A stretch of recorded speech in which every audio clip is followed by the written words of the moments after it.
안녕하세요, 토미입니다. 여러분, 땅끝마을 해남이라고 들어보셨나요? 한반도 남쪽 끝에 위치한 해남은 날씨도 따뜻하고 덕분에 자연과 문화가 아름다운 동네라고 하는데요. 그래서 여행지로도 많은 사람들이 찾는다는 해남, 저도 쉴 겸 다녀왔습니다.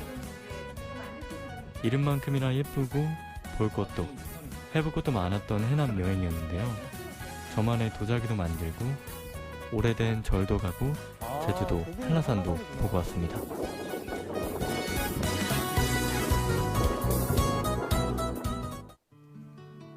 첫인상이 중요하다고들 하잖아요. 해남은 이름부터 마음에 드는 동네였어요. 왠지 푸르를 것 같고 청량한 느낌? 여행의 시작이었던 숙소도 그랬습니다. 제 숙소는 녹차밭을 끼고 있는 한옥스테이였는데요. 약간 색바랜 외관의 고택에 내부도 그윽한 분위기였습니다.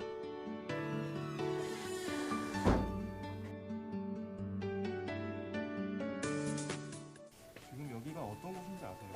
제가 알기로는 약간 숙소뿐만 아니라 그냥 다도 체험 정도 하는 걸로 알고 있는데, 제가 평상시에도 홍차 같은 거 되게 잘 마시거든요. 그래서 해남에서는 혹시 어떤 차를 주로 마시는지. 해남의 두륜산은 좋은 녹차가 나는 곳으로도 유명하다는데요. 확실히 뒤가 진짜 이쁘긴 이쁘네. 여기 약간 진짜 광고에 나오는 그런 녹차밭 같지 않아요? 생각보다 그냥 약간 잎 같아요. 그냥 평상시에 주변에서 많이 보는? 따도 되나요? 사장님 따세요. 저 때 제가 녹차잎을 처음 봐서 약간 흥분했었는데요. 이거 한번 먹어봐도 되겠죠? 아니요, 먹어서는 안 됐습니다. 무척 떫어요. 아휴, 밖에서 보는 녹차 골라요. 못할 것 같아요. 근데 약간 이런 평범한 풀잎에서 저희가 이제 먹는 녹차들, 거기서 홍차도 녹차에서 만들어지는 거죠. 처음에 어떻게 이런 풀떼기를 가지고 차 만들 생각을 했지? 진짜 이게. 그냥 잘 가꿔진 정원이라고 해도 손색이 없을 아름다운 두륜산 녹차밭. 여행의 시작으로도 산책하기에도 참 좋은 곳이었는데요. 이 싱그러운 녹차 직접 맛볼 수도 있었습니다. 한번 따고 있어요. 네. 지금 찻잎은 이렇게 좀 두껍죠. 네. 이제 봄에 어린 잎이었다가 이제 네. 이미 이제 지금 가을 잎이라 조금 두꺼워졌고요. 네네. 가을이니까 네. 발효차 한번 드려볼까요? 네네네. 그래요. 네, 부탁드립니다. 그래요. 그럼 한번 앉아봐 보세요. 네. 숙소 사장님은 다원도 운영하고 계셔서 손님들에게 차를 즐겨내신다고 하시는데요. 이게 전부 유기농으로 재배된 녹차라고 합니다. 녹차 특유의 떫은 맛이 전혀 없는 거예요. 그렇죠. 네. 오메. 그래서 다 드셔버렸어요. 네네. 왜 안 되나요? 아니요. 그래 한옥마루에 앉아서 이렇게 차 나누니까 좋네요. 네. 선생님. 날씨도 딱 너무 좋고. 오늘 가을 하늘에 아주 양떼구름이 겁나게 멋진데요. 네. 하늘도 너무 예쁘고 날씨도 되게 좋은 것 같아요. 땅끝에 따스한 햇살, 고요하고 평화로운 마당에서의 차담, 해남까지 내려온 저를 달랠 수 있었던 시간이었습니다. 다도 체험에 이어 도예 체험이 가능하다는 어느 공방을 둘러봤는데요. 해남에는 도예, 목공예 등을 체험할 수 있는 공방이 정말 많이 있었습니다. 지금 가게가 되게 예쁘네요. 이런 것들도 다 직접 만드신 거예요? 네, 직접 작가님이 저희 딸이거든요. 이 공방에서는 사장님의 따님을 비롯해 주위 작가들이 만드는 공예품들을 모아서 팔고 있더라고요. 그 따님. 아니요, 이거는 이제 이거 만드시면 목수님이 계세요. 해남.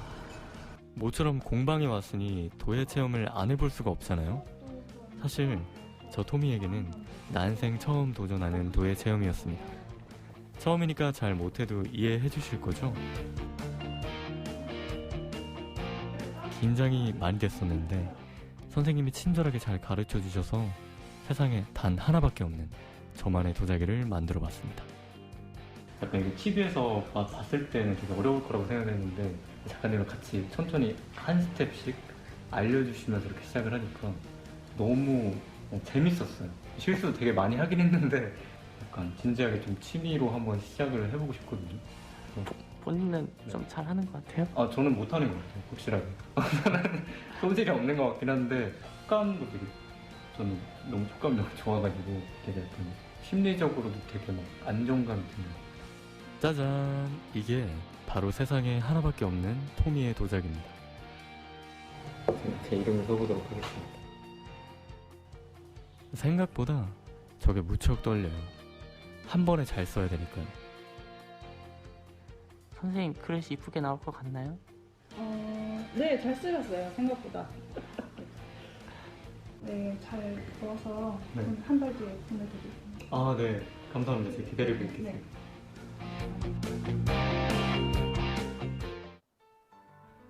도예 체험을 마치고는 산에 올라가 봤습니다. 네, 여기는 해남에 있는 대흥사라고 합니다. 두륜산에는 대흥사라고 하는 오래된 절이 있어요. 템플스테이로도 유명하고 산의 절경을 따라 여행자들이 많이 찾는 곳이라고 합니다. 조선시대에는 초이선사라고 하는 분이 머무른 걸로도 유명하다고 하네요. 공기가 너무 좋다. 이런 데는 처음이신가 봐요?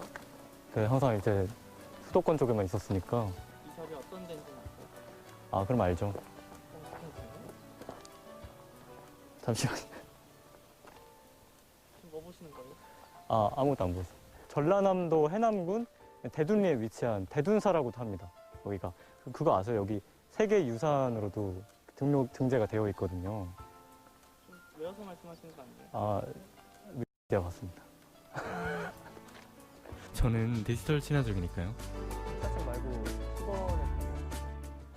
10원에 절 안쪽은 무려 1000년도 넘은 건물이라고 하는데요. 저 입구를 지나 들어가서 그런지 시간이 다른 공간에 와 있는 느낌도 들더라고요. 저는 시원한 약수도 마시고 케이블카를 타러 갔습니다. 이건 산 정상에 전망대로 가는 케이블카인데요. 저는 개인적으로 케이블카 타는 걸 참 좋아합니다.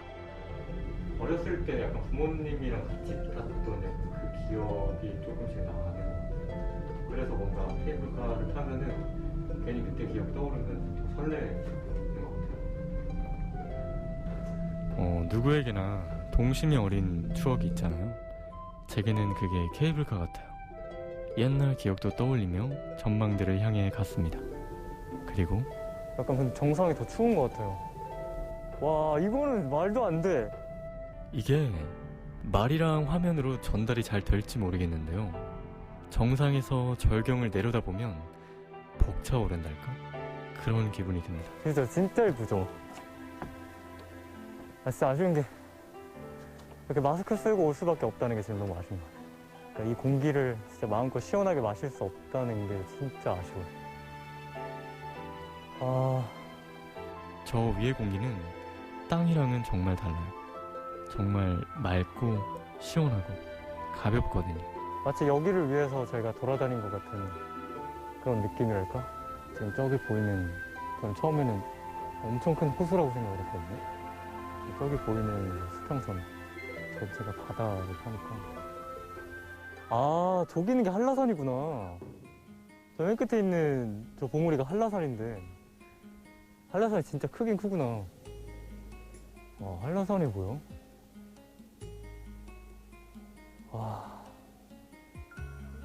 이렇게 육지에서 섬에 있는 산까지 이렇게 볼 수 있다는 게 너무 신기해요. 이게 여기가 올라왔는데 마침 사람이 한 분도 안 계셔서 제가 잠깐 마이크를 벗고 진행하도록 하겠습니다. 지금 해남 여기저기 둘러보면서 굉장히 아름다운 곳을 많이 둘러봤어요. 맛있는 것도 먹고. 근데 특히 지금 이렇게 산 정상에 올라와서 해남 전체를 둘러보기도 하고 제주도 한라산도 보이기도 하고 하면서 우리나라에 이렇게 아름다운 곳들이 되게 많았구나 하는 거를 비로소 느낄 수 있게 되었어요. 그래서 이번 영상을 보시게 되면 여러분들이 같이 여기에 오셔서 지금 제가 하는 경험이랑 같은 경험을 해주셨으면 좋겠습니다. 근데 이제 저는 이 장소를 끝으로 해서 아까 보셨던 숙소로 돌아가서 오늘 하루를 마무리하도록 하겠습니다. 여기까지 봐주셔서 감사합니다.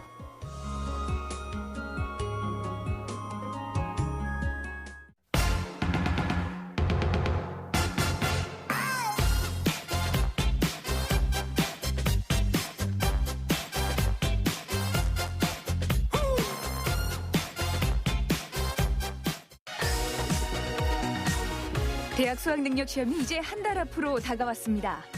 누가 얼마나 여유를 갖고 막바지 전략을 잘 짜느냐가 관건인데요. 시험 문제가 남느냐, 내가 남느냐. 2021 수능 대비 막바지 전략 속으로 들어가 봅니다.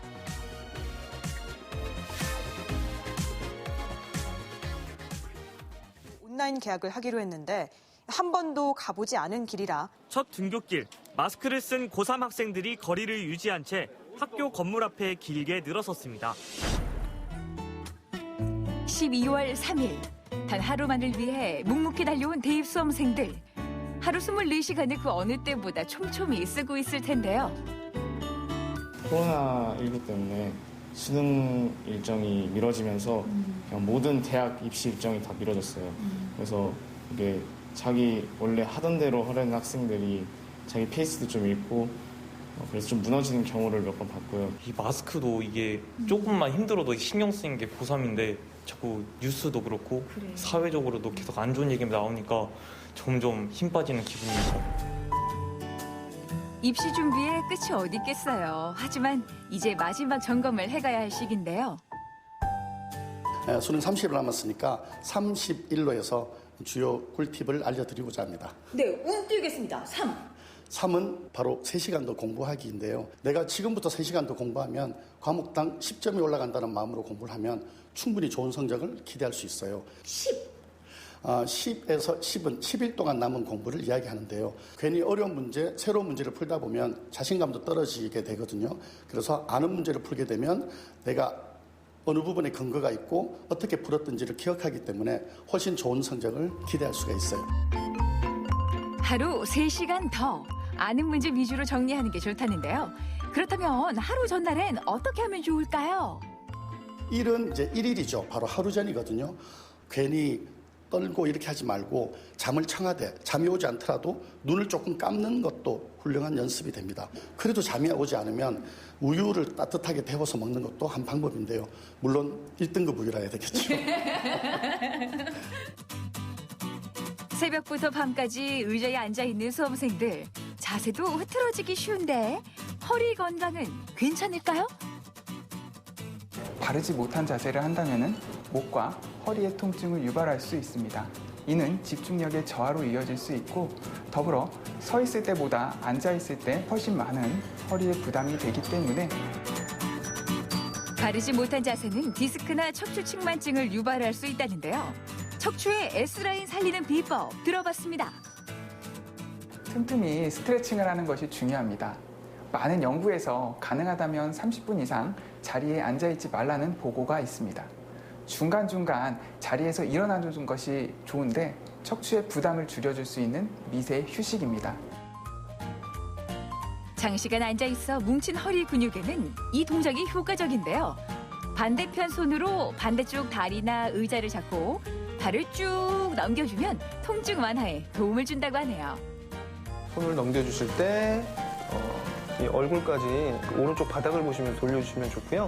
이때 몸에 힘을 다 빼셔야 되고 심호흡을 크게 하셔야 됩니다. 두 번째 자세는 양발을 어깨 넓이로 벌리고 벽에 손을 눈높이로 짚고 시선은 앞쪽을 유지하면서 허리를 끌어내리는 동작인데요. 이게 전신에 힘이 들어가요. 오야. 지금 뭐 허리가 쫙 펴지는 느낌은 말도 못하고요. 이 팔 뒤쪽, 다리 뒤쪽부터 종아리까지. 이야.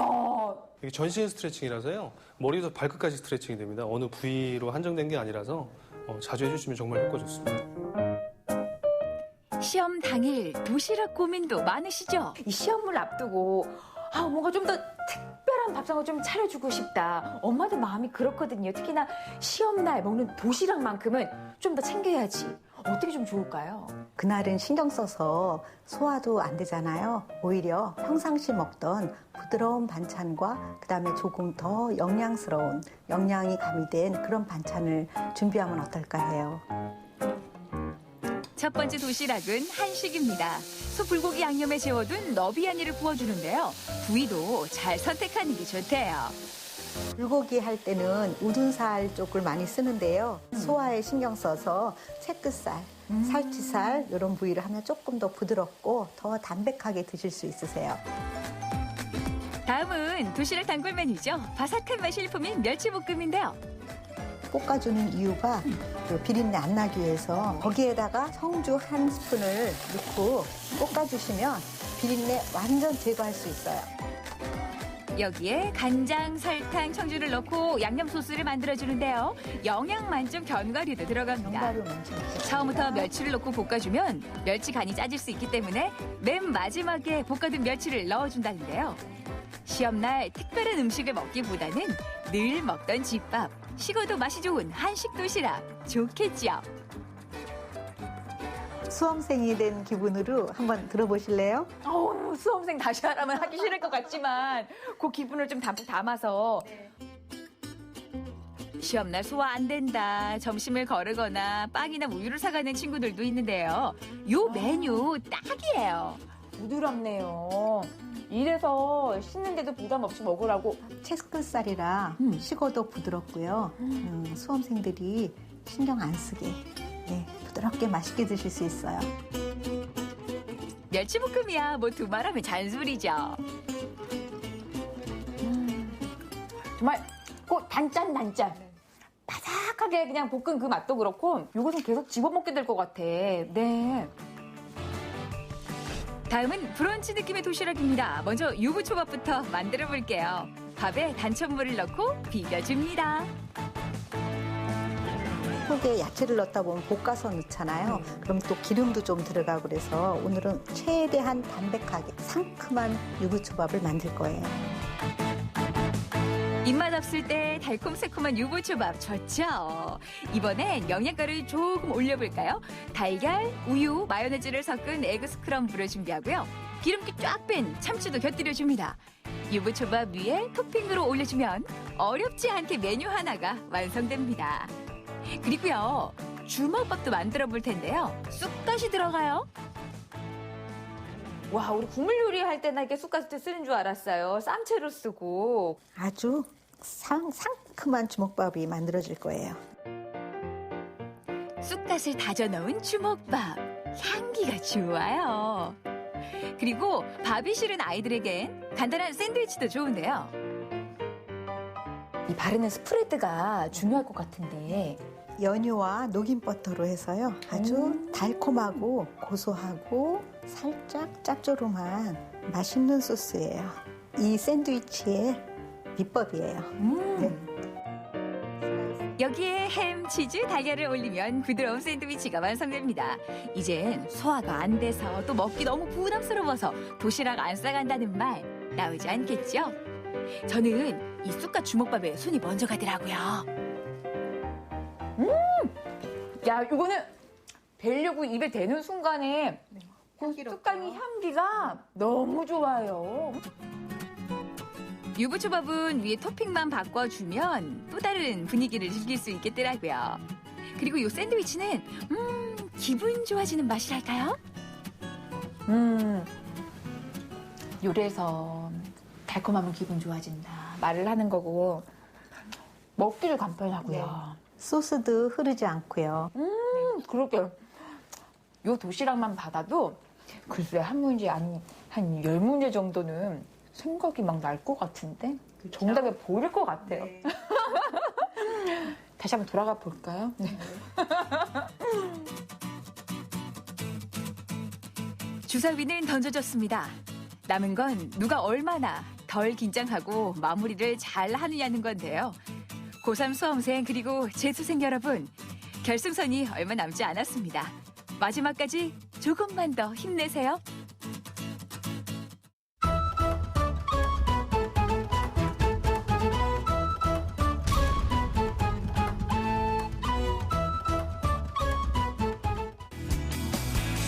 집콕이 익숙해진 요즘 스트레스가 쌓이고 있다면 주목하세요. 동식물과의 교감으로 심리적 안정감을 느낄 수 있다는 사실 알고 계셨나요? 애들도 되게 호기심도 많아하고 토끼가 잘 먹어서 좋아요. 푸른 식물만 봐도 눈이 편안해지고 앙증맞은 동물들의 매력에 미소가 절로 나온다면 이른바 식물 테라피, 애니멀 테라피를 이미 경험했다는 뜻. 동식물 체험으로 힐링 명소가 된 경북 핫플레이스 지금부터 소개해드립니다.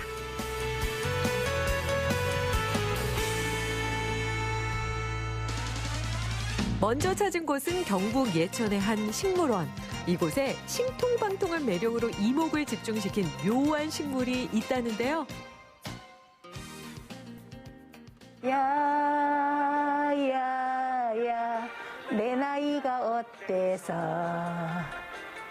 사랑의 나이가 있나요? 이게 스트레스 많으셔서 노래 부르신 거예요? 아니요, 저는 여기 동물과 식물과 함께 하다 보니까 스트레스 받을 일은 없어요.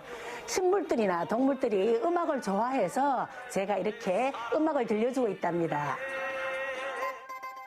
도대체 식물이 무슨 노래를 좋아한다는 것인지 궁금하던 찰나.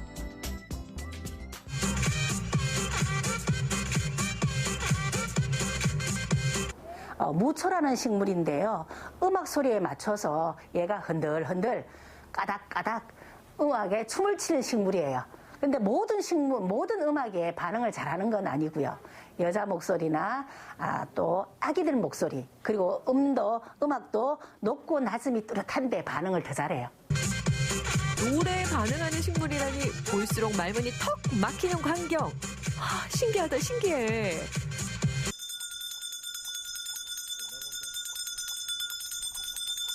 소리에 반응하는 건 식물뿐만 아닙니다. 종소리 몇 번에 득달같이 달려오는 녀석들의 정체는 공작 비둘기.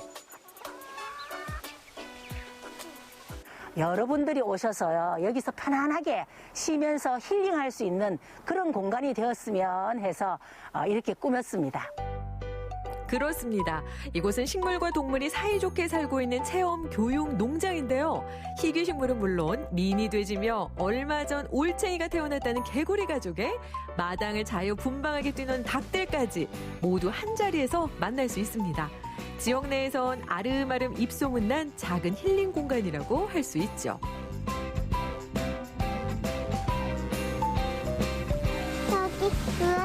너무 귀여워요. 정원도 되게 잘 가꾸어진 것 같고 동물들이 근데 막 뛰어다니니까 더 친근한 것 같아요. 애기가 토끼랑 뭐 동물들을 평소에 또 되게 좋아하거든요. 근데 오니까 또 실제로 보니까는 더 좋아하는 것 같아요. 산토끼 토끼야 어디를 가느냐 깡충깡충 뛰면서 어디를 가느냐. 흥 좀 즐길 줄 아는 희귀식물과 귀여운 뽀짝한 매력 뽐내는 동물들까지 체험교육 농장으로 구경 한번 와보세요. 이어서 찾은 곳, 요즘 핫플이 그렇게 많다는 경북 도청 신도시입니다. 여기엔 또 어떤 교감 현장이 숨어 있을지 기대를 가득 안고 찾아갔는데요. 너희들 정체가 뭐니?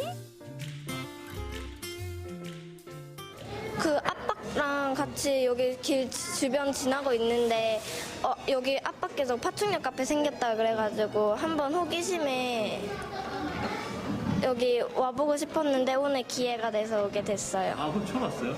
네, 오늘 처음 왔어요. 그러면 평소에 못 보던 거 많죠? 네, 저렇게 큰 거북이를 보니까 너무 귀여워요. 카페 한가운데를 차지한 설가타 육지거북부터 팩맨, 카멜레온까지 한두 종류 만나기도 어려운 파충류가 무려 21종. 더욱이 이곳으로 말할 것 같으면 경북에서 유일하게 희귀 파충류를 체험할 수 있는 곳이랍니다. 저같이 파충류를 좋아하는 사람들이 매우 많은데 파충류를 쉽게 접할 기회가 적습니다. 그래서 파충류와 사람들의 거리를 좁히고자 이렇게 열게 됐고, 두 번째로는 파충류의 생소함 때문에 막연한 반감과 두려움을 가지고 있는 분들이 많은데요. 그래서 직접 이렇게 체험하고 보며 느끼면서 그러한 반감과 편견을 개선하고자 열게 되었습니다. 자, 만질 때는 얼굴 쪽은 절대 만지면 안 되고 한 사람씩 차례차례 만져야 돼요. 손을 가장 끝쪽으로 잡아서 이렇게 먹게끔 잡고만 있으면 돼요. 알겠죠? 어머 편견이 웬 말이에요. 파충류와 친해지기 어렵지 않습니다. 먹이도 주고 직접 교감하다 보면 파충류의 매력에 빠질 수밖에 없을걸요. 되게 신기한 동물 많고 또 개구리랑 거북이 이렇게 큰 거 처음 봐서 재밌어요. 특별한 날이 아니어도 그 희귀한 파충류들을 볼 수 있다고 하니까 애들도 오면 너무 좋아하고요. 엄마들도 이렇게 와서 앉아서 커피도 마시고 쉴 수 있어서 좋아요. 아이들에겐 신기한 경험을, 어른들에겐 힐링을, 희귀 파충류 체험, 이제는 친숙하게 즐겨보세요. 희귀 동식물을 만나봤다면 이번엔 애견입니다. 반려견 천만시대, 사람과 가장 정서적으로 가까운 동물하면 역시 강아지 아니겠습니까? 네, 저희 애견 카페는 실내 놀이터와 실외 놀이터하고 잔디마당이 이렇게 준비되어 있고요. 또 다른 이용시설로서는 그다음에 애견 호텔, 애견 미용, 그다음에 애견 유치원, 돌봄 서비스를 제공하고 있고, 그야말로 애견에 의한 애견을 위한 공간이란 말씀.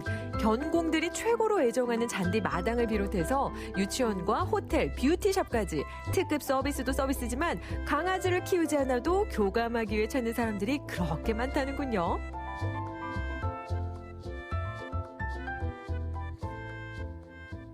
아무래도 바깥에는 이제 제가 신경 써야 되는 부분도 많고, 아무래도 좀 강아지를 불편해 하시는 분들도 많은데, 여기는 아무래도 강아지 카페이다 보니까 강아지를 위해서 이제 좋아하시는 분들도 많이 찾아주시고, 이제 저도 마음 놓고 이제 여기에서 시간을 보낼 수 있어서 좋은 것 같아요. 강아지에게 산책과 놀이는 필수. 그런데 야외 활동은 아무래도 제약이 많다 보니 견주들 사이에선 애견 카페가 여전히 핫플입니다.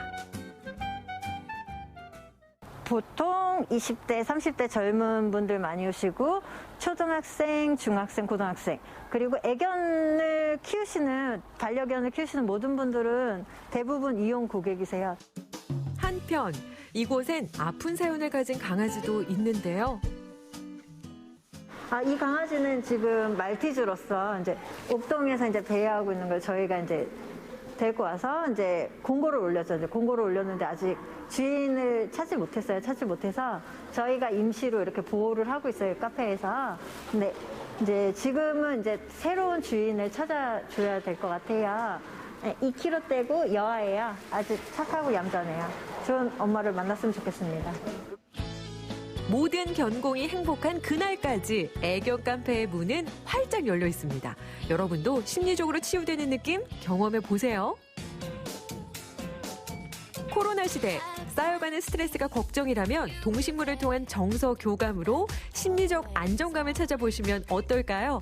반려견과의 특별한 추억 만들기부터 소리에 반응하는 신기한 식물 구경과 희귀 파충류 체험까지 여러분도 동식물과 함께 힐링하세요.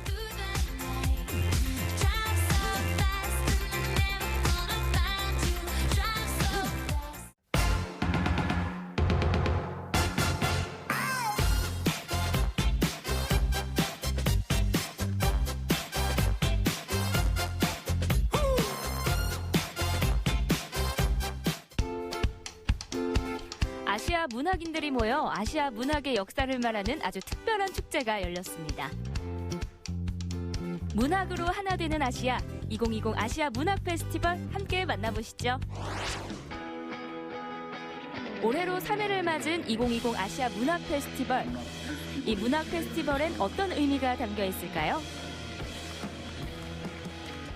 아시아라고 하는 이 지역은 유럽 각국의 그 강대국들의 식민 지배를 받았다고 하는 공통점을 가지고 있어요.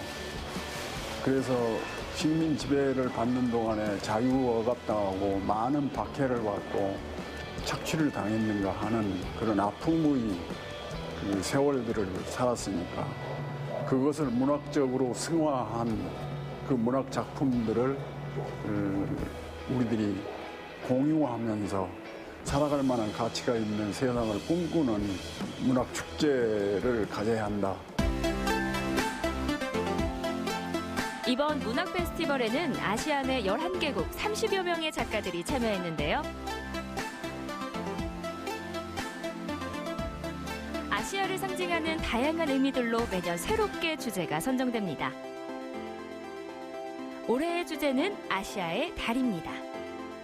달은 신화적이고 우리 삶에서 굉장히 큰 희망을 주는 그런 대상이거든요. 특히 그 폭력 속에서 박해를 받았던 모든 사람들이 우리 삶의 그 희망을 꿈꾸는 그런 대상이 달이니까. 올해는 코로나19로 인해 대부분의 행사가 온라인으로 진행됐는데요. 해외 작가들과 일반 시민들은 SNS를 통해 축제에 참여했습니다. 올해는 5.18 민주화운동 40주년을 맞아 특별한 프로그램이 열렸는데요. 가장 먼저 광주 그리고 5.18에 대해서 어떤 본인과 연관의 속은 작품 활동하는 데 있어서의 어떤 연관이 있는지. 광주는 지문학을 모태이기도 하고 또 제가 늘 문화활동을 하면서 첫사랑처럼 광주를 품고 이렇게 살아가고 있다 이렇게 말할 수 있겠습니다. 책으로만 접해왔던 이야기들을 작가에게 직접 들으며 5.18과 광주에 대해 한 걸음 더 다가갈 수 있었고요. 비슷한 아픔을 겪었던 아시아 작가들의 이야기도 들을 수 있었습니다.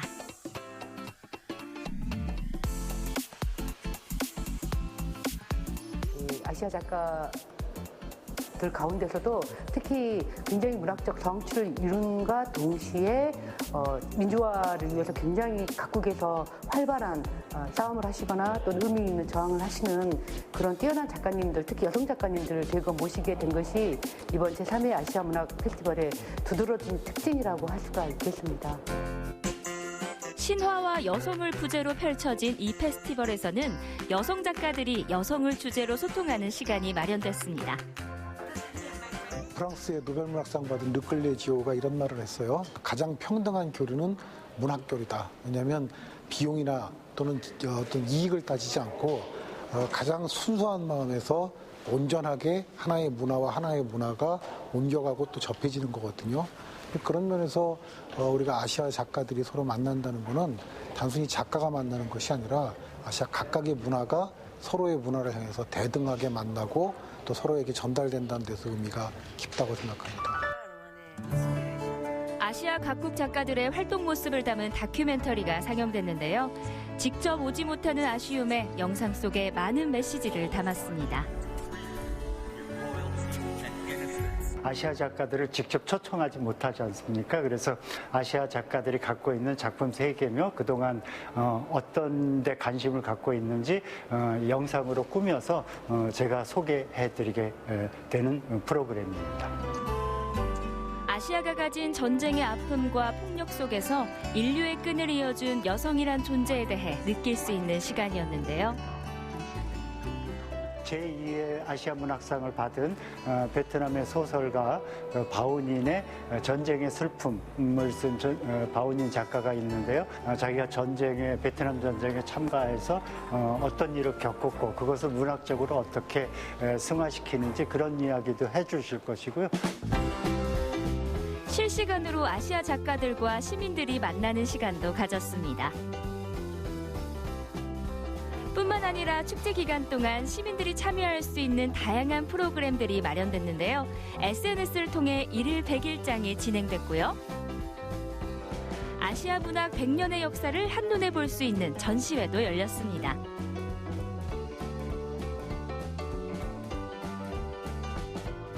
다양한 책과 아시아의 유명한 작가들이 이런 작가들도 있구나 알게 돼서 너무 즐겁고 유익한 시간이었습니다. 또 우리나라 전통의 활판 인쇄기와 금속 활자를 전시하고 직접 아시아 작가들의 명문장을 찍어볼 수 있는 활자 체험 공간도 마련됐는데요. 우리나라 한글이 2,200여 개의 활자가 있다더라고요, 저기에. 일일이 찾아가지고 이름도 만들고 또 처음 보는 시지만 좀 마음에 드는 시로 이렇게 하니까 좀 의미가 깊었어요. 옛날에 팔만대장경을 이런 식으로 만들었나 싶어가지고 우리 조상님들의 지혜가 대단하다고 생각했습니다. 축제 기간 동안 한국 전통춤, 인형극 등 문학작품을 바탕으로 만들어진 다양한 공연들도 펼쳐졌습니다.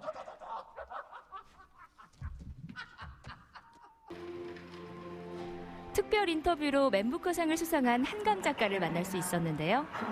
질의응답을 통해 독자의 궁금증을 해소시켜주고 작가의 작품 세계를 깊이 있게 듣는 시간이었습니다. 월요일 아침 우체국에 들러 윤에게 반송하고 말 것이다. 이제 동호가 일장에서 그 천변길을 가다가 그 신혼부부가 교회 갔다 오는데 그 공수부대가 그들을 맞고서 이제 성경책을 들고 있는 제 남자를 계속 때리는 대목이 있어요. 그래서 거기서도 뭔가 인간의 손이, 인간의 허리가, 인간이 어떤 일을 할 수 있는지 보았다, 이렇게.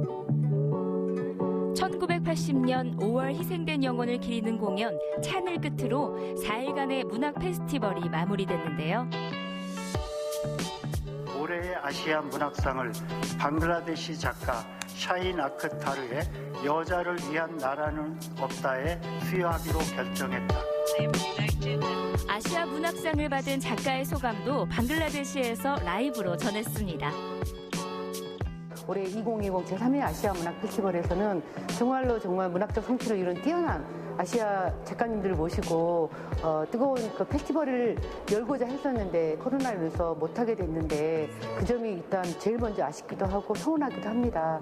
그럼에도 불구하고 이번 페스티벌을 통해서 굉장히 너무나 뛰어난 작품들을 쓰셨는데 그 뛰어난 작품을 쓰셨던 작가님들을 이렇게라도 저희가 모시게 되었고 그리고 작품집을 이렇게 귀한 원고들을 주셔가지고 작품집을 내어서 많은 그 한국 독자들에게 알릴 수 있는 계기가 되어서 저는 그 부분에 좀 만족하고요. 다음 4회 아시아 문학 페스티벌에서는 더 많은 아시아의 뛰어난 좋은 작가님들을 모실 수 있기를 정말로 바랍니다.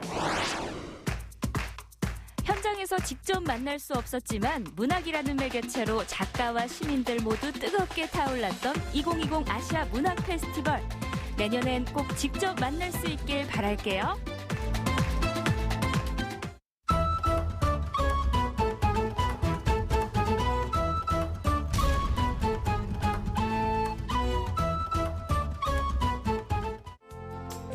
쌀 한 톨이 만들어지기까지 농부의 손길이 88번은 거쳐야 한다고 했던가요? 그 귀한 쌀로 최고의 밥맛을 만들어내는 이가 있습니다. 밥소믈리에는 인증 과정을 통해 선발된 쌀과 밥의 최고 전문가들을 일컬는 말입니다. 밥소믈리에라고 들어보셨나요? 소비자의 취향에 맞게 쌀을 골라주고 또 밥맛을 감별하는 전문가인데요. 밥소믈리에가 전해주는 따끈한 미식 이야기 지금 맛보러 가볼까요?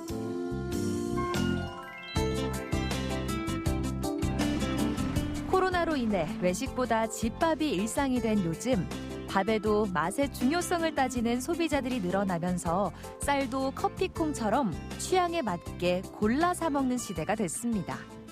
올해로 제가 쌀 산업을 종사한 20년이 됐는데 제가 우리보다 쌀이 좀 앞서 있다는 일본을 많이 가보게 됐어요. 그런데 가니까 이런 가게, 지역 밀착형 소매점이 활성화되어 있더라고요. 우리나라도 앞으로 이런 방향으로 가지 않을까 하는 기대를 가지고 저도 2012년도에 이 가게를 오픈하게 됐습니다. 대구 1호 밥소믈리에인 박재현 씨. 하루의 시작은 언제나 이 쌀과 함께라는데요. 8년 전 정미소를 운영하게 되면서부터 더욱 쌀 연구에 매진하게 되었답니다. 쌀에는 쌀룬이라는 게 있는데 그 쌀룬에 모든 영양소가 집약되어 있습니다. 근데 백미를 도전하게 되면 그 쌀룬이 제거가 많이 돼버려요. 그래서 백미 상태에서는 밥맛은 좋은 대신에 영양소는 굉장히 좀 현저하게 떨어진 상태고 반면에 현미나 저부도미 같은 경우는 밥맛은 좀 그칠 수 있지만 그 쌀룬이 살아있음으로 해서 그 영양소가 잔존율이 높아짐으로 해서 몸에 좋습니다. 그게 이제 쌀의 아이러니한 부분이죠. 알면 알수록 까다로운 미식의 세계. 쌀만 제대로 잘 골라도 더욱 맛있고 건강한 밥상을 차릴 수 있다는데요. 대체 어떤 걸 골라야 하는 걸까요? 추천해드리고 싶다 그러면 7분도를 추천해드리고 싶어요. 왜냐하면 7분도는 쌀룬이 살아있기 때문에 영양소도 충분히 가져갈 수 있고 그리고 밥맛도 현미보다는 덜 거침으로 해서 처음에 드시기 상당히 좋은 분도입니다. 그래서 처음에는 7분도미를 드시라고 제가 추천드립니다. 쌀과 때려야 뗄 수 없는 것이 밥소믈리에의 운명이겠죠. 집에서 밥 짓는 재현 씨의 모습은 자연스러운 일상이라는데요. 역시 내공이 묻어나는 모습입니다. 현재 우리나라에는 약 80여 명의 밥소믈리에가 활동하고 있으며 소비자 여러분들께 쌀과 밥에 대한 다양하고 정확한 정보들을 제공해드리는 일을 하고 있습니다. 맛있는 밥을 짓기 위해선 갓 도정한 쌀이 좋다는 사실. 수분 함량이 높아 찰기가 좋기 때문이라는데요. 그리고 두 번째 꿀팁은 바로 이 돌솥에 있습니다. 밥을 할 때 도구는 정말 중요한데요. 이 돌솥이 두껍습니다. 이 두께가 전도체의 두께가 두꺼울수록 뜸을 들일 때 온도가 천천히 내려갑니다. 그러면서 수분이 골고루 퍼지면서 밥맛이 좋게 유지가 되는 거죠. 그래서 돌솥밥이 맛있다고 하는 이유가 그게 포인트가 되는 겁니다. 국제공인 인증을 받은 밥소믈리에 재현 씨. 원래 건축학도 출신이라는데요. 우연한 기회에 이 직업에 관심을 갖게 됐답니다. 제가 쌀 유통을 오래 하면서 항상 많은 부족함을 느꼈습니다. 전문성도 떨어지고 그리고 제가 하던 분야만 알고 그러던 차에 밥소믈리에라는 자격증이 있다는 걸 알게 됐고 제가 도전을 해서 취득을 하게 됐습니다. 이 좋은 점은 뭐냐면은 그동안은 쌀만 알았었는데 밥도 같이 공부를 하게 되면서 쌀과 밥에 관한 전반적인 지식을 아우를 수 있는 그런 전문적인 지식을 가지겠다는 것이 너무나 좋습니다. 자, 그 사이 밥이 완성됐습니다. 구수한 밥 냄새에 코가 먼저 반응하는데요. 냄새가 너무 좋습니다. 밥이 정말 잘 됐습니다. 한국인에게 밥심이 중요하듯 그의 인생의 밥심이 되어준 쌀. 어쩌면 허기진 청춘을 달래준 든든한 한 끼였을지도 모릅니다. 이 쌀은 제 젊음을 20년 동안 바쳐온 정말 소중하고 뗄래야 뗄 수 없는 존재였습니다. 앞으로도 그럴 것이고 저에게는 친구 같은 그런 존재입니다. 꿈을 향한 그의 발걸음은 오늘도 멈추질 않는데요. 네, 오늘 지금 식당 하시는 분이 쌀에 대해서 궁금한 점이 많으시다 하셔가지고 제가 상담을 좀 해드리고 도움을 드릴까 해서 찾아가고 있습니다. 컨설팅 장소는 국물 요리를 전문으로 하는 한식집. 네, 안녕하세요. 어서 오세요. 예, 반갑습니다. 네. 저희가 국물 요리를 하는데 국물 요리에 더 잘 어울리고 또 좀 윤기도 좀 나고 맛도 조금 좋은 쌀을 원해서. 실과 바늘처럼 국물 요리에 빼놓을 수 없는 밥. 사장님은 다양한 쌀을 써봤지만 늘 아쉬움이 남았다는데요. 일단 주방으로 들어가서 어떤 쌀을 사용하고 있는지부터 확인해보기로 했습니다. 대체 뭐가 문제인 걸까요? 햅쌀이시죠, 그죠? 네. 예, 밥맛은 좋습니다. 좋고 쌀은 어디서 가져오시는 거예요? 네, 시골에서 농사 짓는 거를 가지고 오고 있습니다. 그러면 이 품종은 정확히 모르시겠네요. 예, 품종까지는 정확하게 모르고 있습니다. 이 품종을 확실하게 알면은 이제 더 좋은 밥맛을 좀 빨리 찾을 수가 있는데. 그럼요. 전문가가 괜히 있는 게 아니죠. 국물 요리에 어울리는 밥맛은 물론 가격까지 고려해 준비한 맞춤형 쌀. 기존의 쌀과는 어떤 차이가 있을까요? 제가 오늘 가지고 온 품종은 그 영호짐이라는 신품종입니다. 단백질 함량이 일반 품종보다 낮아서 살기도 좋고 담백한 맛도 뛰어나고 밥을 먹었을 때 단맛도 느껴질 정도로 식감이 좋습니다. 자, 쌀도 준비됐으니 밥맛을 안 볼 순 없겠죠. 그런데 이 쌀 씻는 방법에도 순서가 있답니다. 지금 보통 보시면 쌀을 먼저 부은 상태에서 물을 붓지 않습니까? 네. 그보다는 물을 먼저 다른 상태에서 쌀을 가볍게 흘리듯이 부어서 씻어주면 쌀에 묻은 이물질이 제거될 확률이 많이 더 높아져요. 최고의 밥맛을 내면서도 손님들에게 가격 부담을 주지 않는 것, 그리고 음식 단가에 맞는 쌀을 사용하기란 식당 입장에선 쉬운 일은 아니라는데요. 이거 사고가 될 거라고 생각을 해요. 어쩔 수가 없는 게 저장 시설이 좋은 쌀을 쓰고 싶은데 가격적인 부분이 부담이 되기 때문에 그걸 또 손님들한테 전가하려고 그러니까 그 부분도 손님들도 부담스럽고 저희도 부담스럽고 이러다 보니까 참 좋은 쌀을 골라서 쓰기가 참 많이 힘이 드네요. 대부분의 공통적으로 느끼는 부분들이 이 부분들입니다. 좋은 쌀 쓰려는 대한 가격적인 부담과 그리고 일정하지 못한 품질에 대한 불안감 이런 부분들에 있어서는 산지에서 좀 더 정확한 인프라를 구축해서 좀 관리가 잘 될 수 있도록 뒷받침돼야 될 필요성이 저는 절실하다고 생각됩니다. 점심시간이 되자 몰려드는 손님들. 밥소믈리에가 추천한 쌀로 밥을 지어 손님상을 냈는데요. 직접 평가에 나선 손님들. 신중하게 맛을 보는데 과연 그 평은 어떨까요? 밥 맛있어요. 여기 밥이 윤기가 흐르면서 씹히는 맛을 보니 정말 좋은 쌀을 쓰고 계시는 것 같아요. 그동안 품종도 모르고 그냥 쌀을 사용했었는데 좋은 품종이 좋은 밥을 만든다는 걸 알아서 쌤한테 참 많은 도움을 받고 앞으로 좋은 품종을 골라서 좋은 밥을 만들도록 하겠습니다. 쌀쌀해질수록 따뜻한 밥 한 끼가 생각나는 요즘. 어서오세요. 이번에 새로 나온 건데 진공 포장을 한 거예요. 도시까지. 소비자의 취향에 따라 즉석에서 도정해주는 정미소는 늘 단골 손님의 발길이 끊이지 않는다는데요. 여기 사장님이요. 살에 대한 지식이 너무나 많으신 분이고 여기 살이 또 사오고 먹어보니까 맛도 괜찮고 하니까 사장님을 믿고 와서 사고 가는 겁니다. 밥맛 덕에 그야말로 살맛 난다는 단골 손님. 다 됐습니다. 네, 맛있게 드세요. 네, 수고하세요. 네. 쌀이 우리의 주식에도 불구하고 굉장히 저평가되는 품목 중에 하나입니다.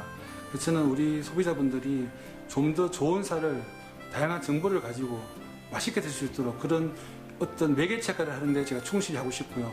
그리고 제가 우리나라 쌀 산업의 발전을 위해서 조금이라도 이바지할 수 있다면 그걸로 정말 만족할 것 같습니다. 밥도 이제는 취향의 시대. 단순히 배만 채우는 음식이 아닌 하나의 문화이자 생활이기도 한데요. 우리 쌀을 통해 밥의 가치를 알리고 있는 밥소믈리에 박재현 씨. 앞으로도 그의 미식 이야기는 계속됩니다.